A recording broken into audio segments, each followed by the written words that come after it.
Magandang araw muli sa ating mga ka-TH at nandito na tayo pong uli sa dati po nating site na napuntahan dito po sa site 2. At isa po ito, nung inaalala ko, isa po ito sa site na pinuntahan ko noong 2014. At nakabalik po tayo rito para gawa ng short video vlog, short video. Okay, so makikita po natin dito yung triangle. Yan po yung triangle. At naipakita ko na sa mga ibang video ito, pero ganito ko binasa ito noon nung nagsisimula pa lang ako. At ang basehan ko lang po ay ang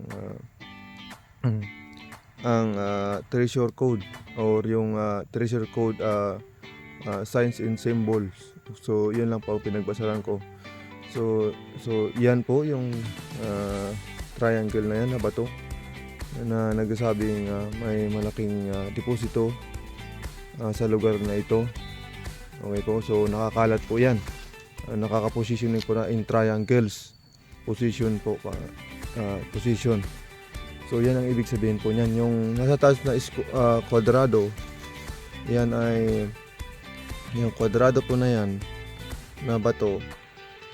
Nagsasabi po yan ng north, south, east and west. Yun po yung sinasabi niya, yung kwadradong bato na yan. At ito po ay isa pong pointer po to. So arrow way po yan. So kasi yan, arrow way po. Triangle din po yan. Pero mas nakikita ko siya as arrow. So arrow way po yan, papunta doon sa doon. Tinuturo niya po doon banda. So ganito ko lang po binasa nung unang nung nagsisimula pa lang ako. At ang ginawa ko lang po ay sinundan ko to. May triangle dito, may arrow dito. So sabi ko, so ganito lang. And then pagkatapos niyan ay pumunta ako rito kasi may arrow doon, papunta mismo rito sa area na to. Ito mismo yung tinuturo ng malaking bato na arrowhead. And then pag mapapansin mo yung bato na yan, mapapansin po natin yung bato na yan. Yan po ay nagsasabi po, yan po ay isang cobra. Okay, ulo po ng cobra na nakaharap dito. Okay, so kung mapapansin po natin yan, nakaharap dito. So yan kasi yung ulo niya binawasan na, tinapyasan na yan. Okay, so pero ito'y nag-iitsura po siyang ulo ng cobra na naka-striking position. So sa code and symbol po at signs po ay yan po ay treasure under. Sinasabi po ng code mismo yan. At ibig sabihin, ang deposito ay nandito mismo sa banda na to, sa hinaharap po niya. So dito banda sa hinaharap na to. Okay, so sa may position ko, yun ang sinasabi niya. So striking position, alam niyo po natin yung cobra, pagka nilapitan mo na siya at malapit ka sa tutuklawin ka. So doon sa part na tutuklawin ka, doon po yung mismong deposito. So malapit lang po doon sa ulunan. Kaya nga sabi niya treasure under pag striking position. Malapit doon under. Hindi ibig sabihin nung ay deposito ay mismo sa under ng marker na yan, kundi siyempre pagka nasa baba ng marker na yan, anong tatawag doon? Under po. So yun, so under. Yun, so yung nagtuturo pa yan ay yung isang arrow papunta rito. So sabi niya na dito po yung dig site din po, dig spot. So yan po ay dito rin po nakaharap. So ibig sabihin isa po dito yung dig spot. Okay, so isa po dito. So dinetect na po natin to, in-scan po natin at meron po itong laman itong area to. So ito po yung pinapatukoyan po nila.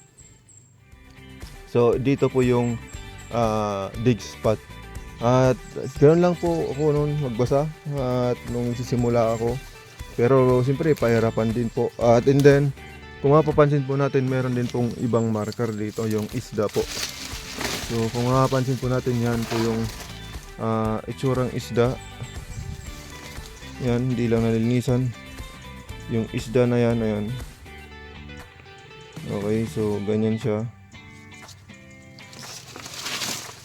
Ulo ng isda na patungo rin po doon sa creek.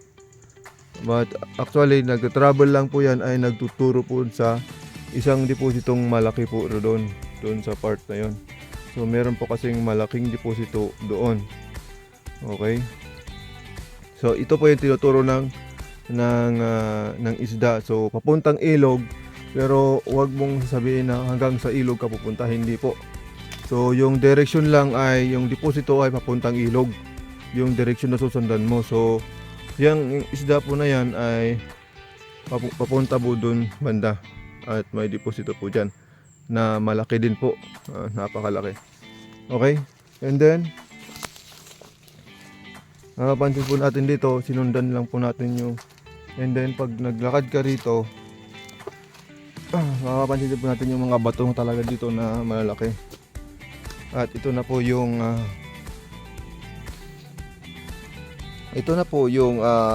pinakita ko sa video na may ahas. Okay, so ito po yung bato na to ay ulo mismo ng ahas pag nasa baba ka. At ang direction po niya ay papunta doon sa bato na yon, sa may kahoy na tawag ito. Sa may kahoy na yon. Okay, sa may kahoy na yon na sa bato na rin yon.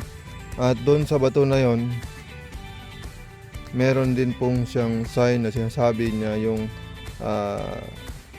yun po ay hardship din po kasi na bato. At ito pala.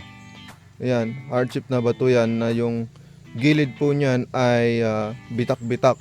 So papakita ko rin po yan sa picture na nagsasabing ang treasure ay nasa western part ng tunnel. So sa nasa western part ng tunnel.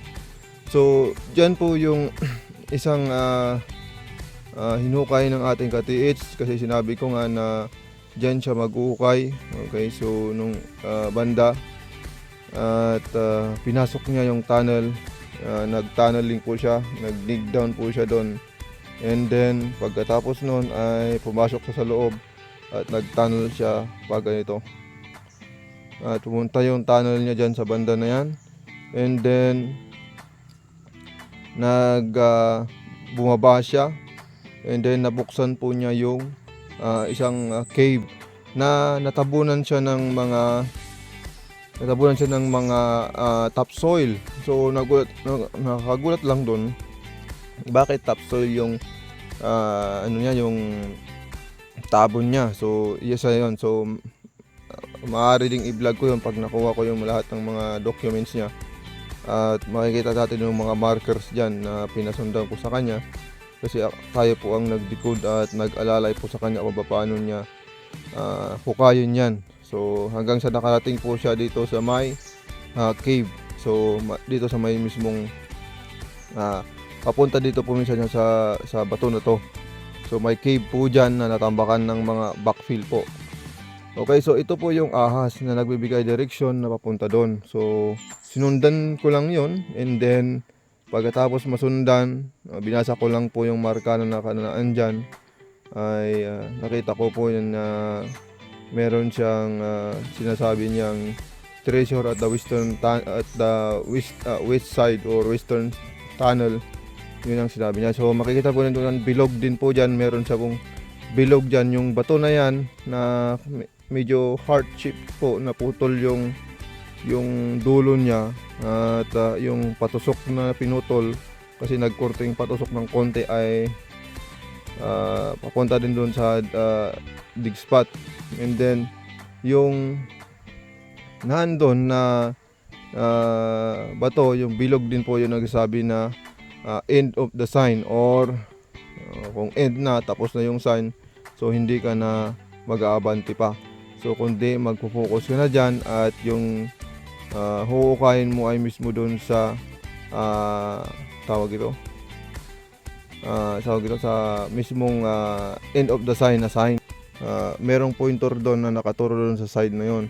So ang ginawa ko, tinanggal ko lang yung tabon ng mga damo, and then nakita ko yung sign na yon na sasabi niya na punta ka doon sa base marker, sa pinaka base ng pointing marker. So pumunta ka sa base, so nakita ko nga yung ship ng bilog na yun, at nakita ko siya, so doon yung dig spot, so doon hinukay at nakarating nga rito. So abangan po natin yung experience ng ating katiits, at experience ko rin po na nag-guide po sa kanya para hukayin itong lugar na to.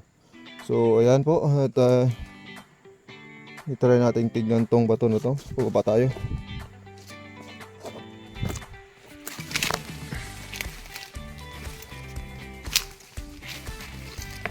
So, makita po natin yan, marker din po yan.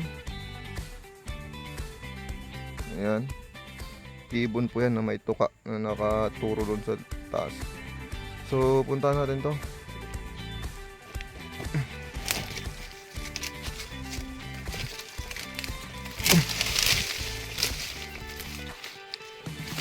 So ito po yun, okay.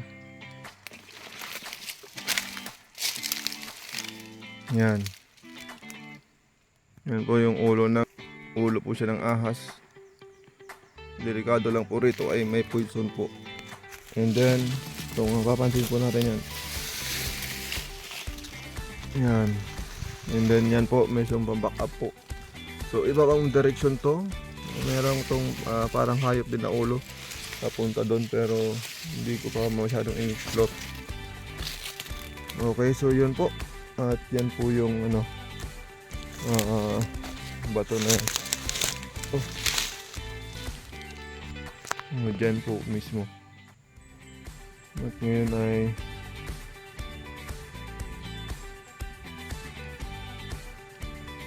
natabunan na.